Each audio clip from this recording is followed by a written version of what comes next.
करदम जी ने देखा कि उनके यहाँ साक्षात देवाधिदेव श्री हरि ने ही अवतार लिया है, तो वे एकांत में उनके पास गए और उन्हें प्रणाम करके इस प्रकार कहने लगे। अहो, अपने पाप कर्मों के कारण इस दुखमय संसार में नाना प्रकार से पीड़ित होते हुए पुरुषों पर देवगण तो बहुत काल बीतने पर प्रसन्न होते हैं, किंतु जिनके स्वरूप को योगजन अनेकों जन्मों के साधन से सिद्ध हुई सुदृढ़ समाधि के द्वारा एकांत में देखने का प्रयत्न करते हैं, अपने भक्तों की रक्षा करने वाले वे ही श्री हरि। हम विषय लोलुपों के द्वारा होने वाली अपनी अवज्ञा का कुछ भी विचार न कर आज हमारे घर अवतीर्ण हुए हैं। स्वीयं वाक्यमृतं कर्तुम् अवतीर्णोऽसि मे गृहे चिकीर्षुर्भगवान् ज्ञानं भक्तानां मानवर्धनः। आप वास्तव में अपने भक्तों का मान बढ़ाने वाले हैं। आपने अपने वचनों को सत्य करने और सांख्य योग का उपदेश करने के लिए ही मेरे यहाँ अवतार लिया है। तान्येव ते अभिरूपाणि रूपाणि भगवंस्तव यानि यानि च रोचन्ते स्वजनानां रूपिणः। भगवान, आप प्राकृतिक रूप से रहित हैं। आपके जो चतुर्भुज आदि अलौकिक रूप हैं वे ही आपके योग्य हैं, तथा जो मनुष्य सदृश रूप आपके भक्तों को प्रिय लगते हैं वे भी आपको रुचिकर प्रतीत होते हैं। त्वां सूरिभिस्तत्त्व बुभुत्सयाद्धा सदाभिवादार्हण पादपीठम् ऐश्वर्य वैराग्य यशो अवबोध वीर्यविश्रिया पूर्वोत्तमहं प्रपद्ये। आपका पाद पीठ तत्व ज्ञान की इच्छा से विद्वानों द्वारा सर्वदा वंदनीय है, तथा आप ऐश्वर्य वैराग्य यश ज्ञान वीर्य और श्री इन छहों ऐश्वर्यों से पूर्ण हैं। मैं आपकी शरण में हूँ।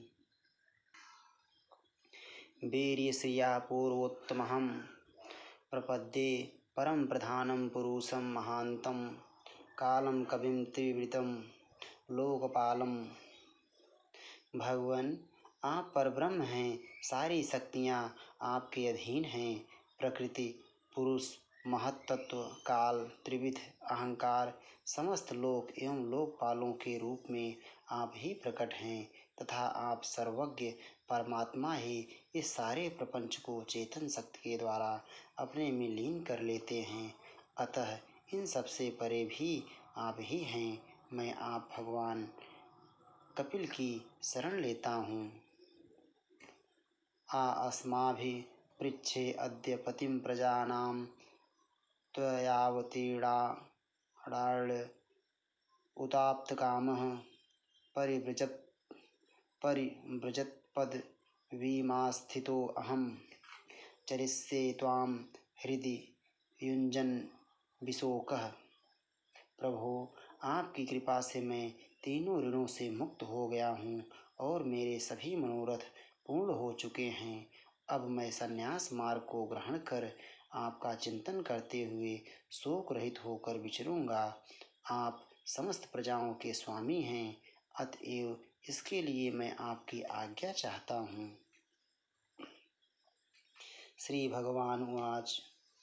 मया प्रोक्तं हि लोकस्य प्रमाणं सत्यलौकिके अथा जनिमया तुभ्यं यद्वोचमृतं मुने। एतन्मे जन्मलोके अस्मिन् मुमुक्षूणां दूराशयात् प्रसंख्यानाय तत्त्वानां सम्मतायात्मदर्शने। एष आत्मपथो अव्यक्तो नष्टः कालेन भूयसा तं प्रवर्तितुं देहमिमं विद्धि मया भृतम्। श्री भगवान ने कहा, मुनि, वैदिक और लौकिक सभी कर्मों में संसार के लिए मेरा कथन ही प्रमाण है। इसलिए मैंने जो तुमसे कहा था कि मैं तुम्हारे यहाँ जन्म लूँगा, उसे सत्य करने के लिए ही मैंने यह अवतार लिया है। इस लोक में मेरा यह जन्म लिंग शरीर से मुक्त होने की इच्छा वाले मुनियों के लिए आत्मदर्शन में उपयोगी प्रकृति आदि तत्वों का विवेचन करने के लिए ही हुआ है। आत्मज्ञान का यह सूर्य मार्ग बहुत समय से लुप्त हो गया है। इसे फिर से प्रवर्तित करने के लिए ही मैंने यह शरीर ग्रहण किया है, ऐसा जानो।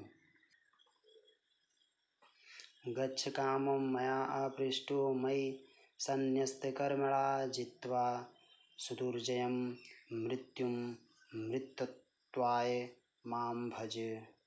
मामात्मानं स्वयं स्वयं ज्योतिः सर्वभूतगुहाशयम् आत्मन्येवात्मना वीक्ष्य विशोको अभयमृच्छसि। मात्र आध्यात्मिकीं विद्यां समनीं सर्वकर्मणां वितरिष्येया चासौ भयं चातितरिष्यति। मुनि, मैं आज्ञा देता हूँ, तुम इच्छानुसार जाओ और अपने संपूर्ण कर्म मुझे अर्पण करते हुए दुर्जय मृत्यु को जीतकर मोक्ष पद प्राप्त करने के लिए मेरा भजन करो। मैं स्वयं प्रकाश और संपूर्ण जीवों के अंतःकरणों में रहने वाला परमात्मा ही हूँ। अतः जब तुम विशुद्ध बुद्धि के द्वारा अपने अंतःकरण में मेरा साक्षात्कार कर लोगे, तब सब प्रकार के शोकों से छूटकर निर्भय पद मोक्ष प्राप्त कर लोगे। माता देवहूति को भी मैं संपूर्ण कर्मों से छुड़ाने वाला आत्मज्ञान प्रदान करूँगा, जिससे यह संसार रूप भय से पार हो जाएगी। मैत्रेय उवाच। एवं समुदितस्तेन कपिलेन प्रजापतिः दक्षिणीकृत्य तं प्रीतो वनमेव जगामः। व्रतं स आस्थितो मौनमात्मैकशरलो मुनिः निःसङ्गो व्यचरच्छोळीमनग्निर्निकेतनः। मनोब्रह्माणि युञ्जानो यत्तत्सतः परं गुणावभासे विगुण एकभक्तया अनुभाविते। निरहङ्कृतिर्निर्ममश्च निर्द्वन्द्वः समदृक् स्वदृक् प्रशान्तधीर्धीरः प्रशान्तोर्मिरिहोदधिः। श्री मैत्रेय जी कहते हैं, भगवान कपिल के इस प्रकार कहने पर प्रजापति कर्दम जी उनकी परिक्रमा कर प्रसन्नतापूर्वक वन को चले गए। वहाँ अहिंसा में संन्यास धर्म का पालन करते हुए वे एकमात्र श्री भगवान की शरण हो गए तथा अग्नि और आश्रम का त्याग करके निसंग भाव से पृथ्वी पर विचरने लगे। जो कार्य कारण से अतीत हैं, सत्व आदि गुणों का प्रकाशक एवं निर्गुण हैं और अनन्य भक्ति से ही प्रत्यक्ष होता है, उस परब्रह्म में उन्होंने अपना मन लगा दिया। वे अहंकार, ममता और सुख दुख आदि द्वंद्वों से छूटकर समदर्शी भेद दृष्टि से रहित हो सब में अपने आत्मा को ही देखने लगे। उनकी बुद्धि अंतर्मुख एवं शांत हो गई। उस समय धीर कर्दम जी शांत लहरों वाले समुद्र के समान जान पड़ने लगे। वासुदेवे भगवती सर्वज्ञे प्रत्यगात्मनि परेण भक्तिभावेन लब्धात्मा मुक्तबन्धनः। आत्मानं सर्वभूतेषु भगवन्तम् अवस्थितम् अपश्यत् सर्वभूतानि भगवत्यपि चात्मनि।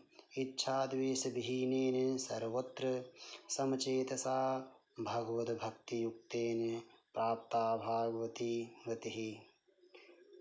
परम भक्ति भाव के द्वारा सर्व अंतर्यामी सर्वज्ञ श्री वासुदेव में चित्त स्थिर हो जाने से वे सारे बंधनों से मुक्त हो गए। संपूर्ण भूतों में अपने आत्मा श्री भगवान को और संपूर्ण भूतों को आत्मस्वरूप श्री हरि में स्थित देखने लगे। इस प्रकार इच्छा और द्वेष से रहित सर्वत्र समबुद्धि और भगवत भक्ति से संपन्न होकर श्री कर्दम जी ने भगवान का परम पद प्राप्त कर लिया।